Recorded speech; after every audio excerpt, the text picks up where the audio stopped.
امام بخاری کا نام سنا ہے نا؟ اللہ اکبر، رسول اللہ کی 6 لاکھ حدیثیں زبانی یاد تھی امام بخاری، اللہ اکبر۔ اور آج امام بخاری کی کتاب صحیح بخاری، اصح الکتب بعد کتاب اللہ، کتاب اللہ کے بعد سب سے صحیح کتاب بخاری شریف آج دنیا اسے چومتی ہے۔ ختم بخاری ہوتا ہے، یہ امام بخاری کی جمع کرتا ہے۔ امام بخاری سفر پہ جا رہے تھے اور امیر آدمی تھے، 6 لاکھ اشرفیاں اس زمانے میں آپ کے پاس تھے، یہ چھوٹا سرمایہ نہیں تھا، کشتی کا سفر تھا۔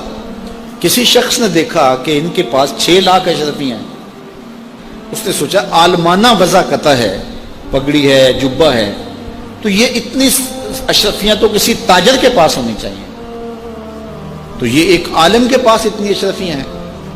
تو اس نے کہا کہ چلو ایک طریقہ ہاتھ آ گیا، میں ذرا کوئی ہیلا کرتا ہوں اور یہ پیسے میں خود حاصل کر لوں۔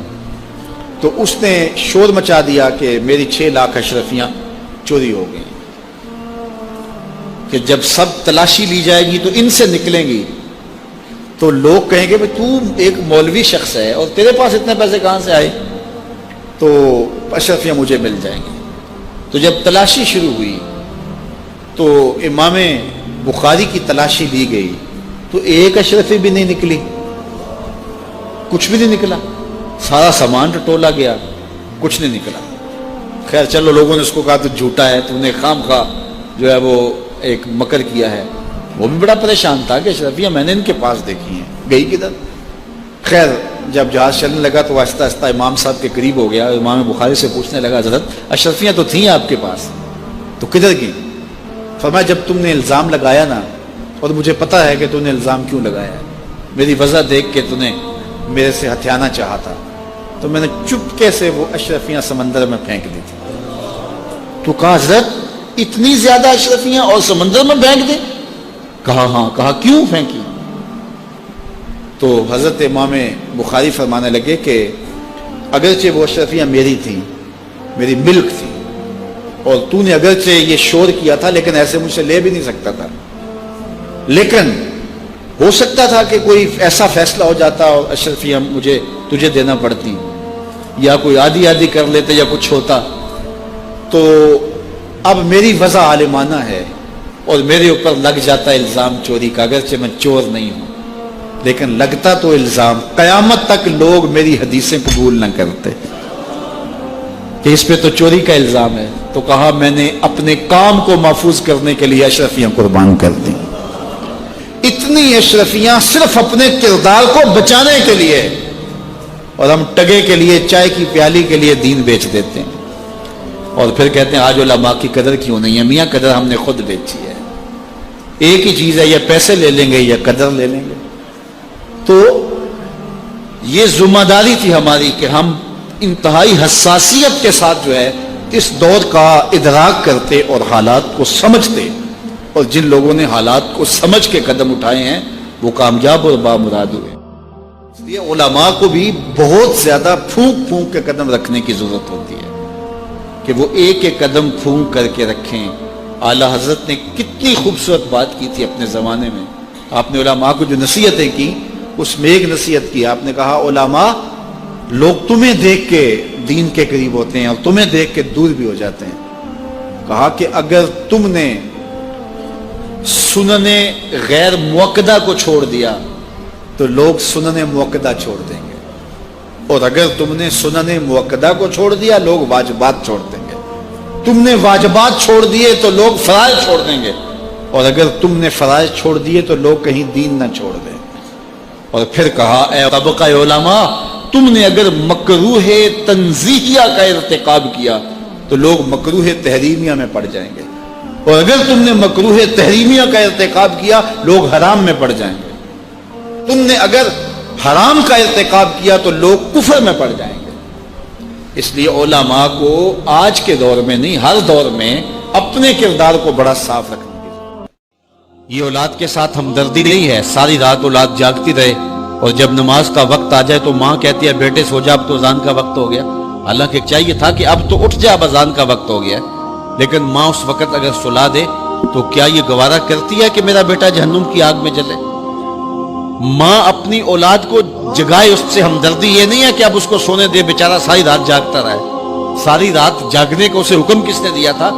فجر کے وقت جاگنے کا حکم ہے جب رحمت اللہ کی بٹ رہی ہے، تو اس کو بیدار کرے، اس کو جگائے۔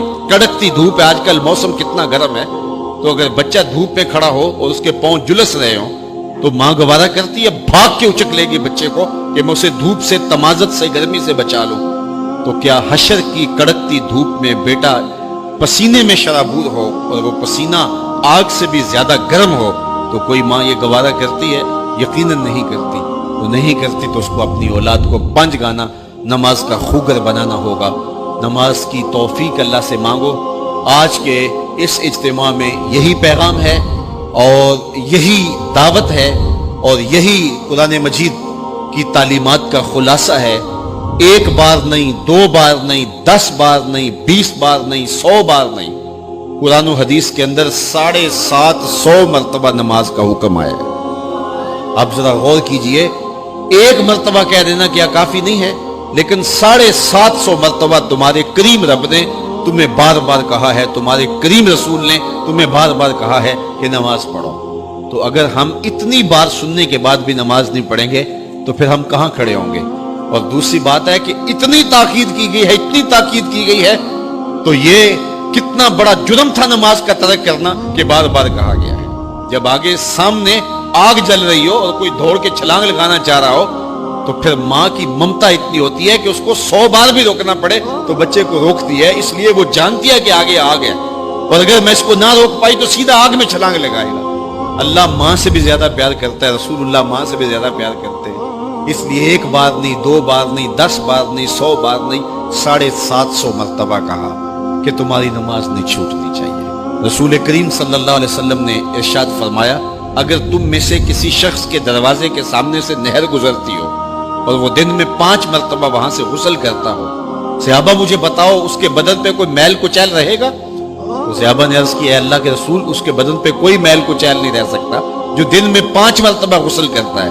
فرمایا یہ 5 نمازوں کی مثال ہے، جو 5 نمازیں پڑھتا ہے اس کے بدن پہ گناہوں کا میل نہیں رہتا ہے، اللہ اسے ستھرا کر دیتا ہے، اسے پاک کر دیتا ہے۔ ایک نماز سے لے کر دوسری نماز کا وقت، درمیان میں جتنا وقت ہے اس کے جتنے گناہ ہیں، دوسری نماز ان گناہوں کا کفارہ ہے۔ حضرت سلمان فارسی اور حضرت ابو عثمان سفر پہ جا رہے تھے، پت جھڑ کا موسم تھا، ایک درخت آیا جس کے پتے زرد ہو گئے تھے، تو حضرت سلمان فارسی نے شاخ پکڑی اور جھٹکا دیا، سارے پتے گر گئے۔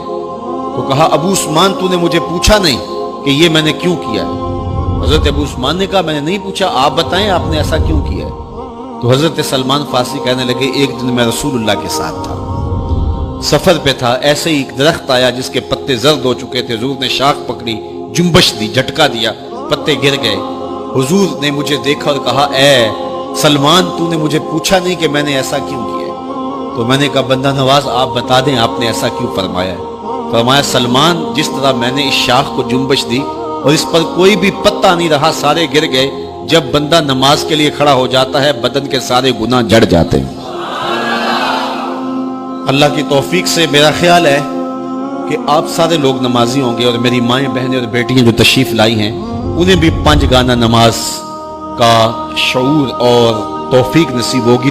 آج ہم یہاں سے عزم کر کے جانا ہے کہ ہمارے خاندان میں، ہمارے رشتہ داروں میں، ہماری اولادوں میں اگر بدقسمتی سے کوئی بے نمازی ہے تو آج عزم کر کے جائیں کہ وہ بے نمازی نہ رہے، اتنے زور سے تبلیغ کریں گے کہ وہ نماز پڑھنے پہ مجبور ہو جائیں۔ تو سونے سے قبل 5 انگلیاں بھی گن لو اور 5 نمازیں بھی گن لو۔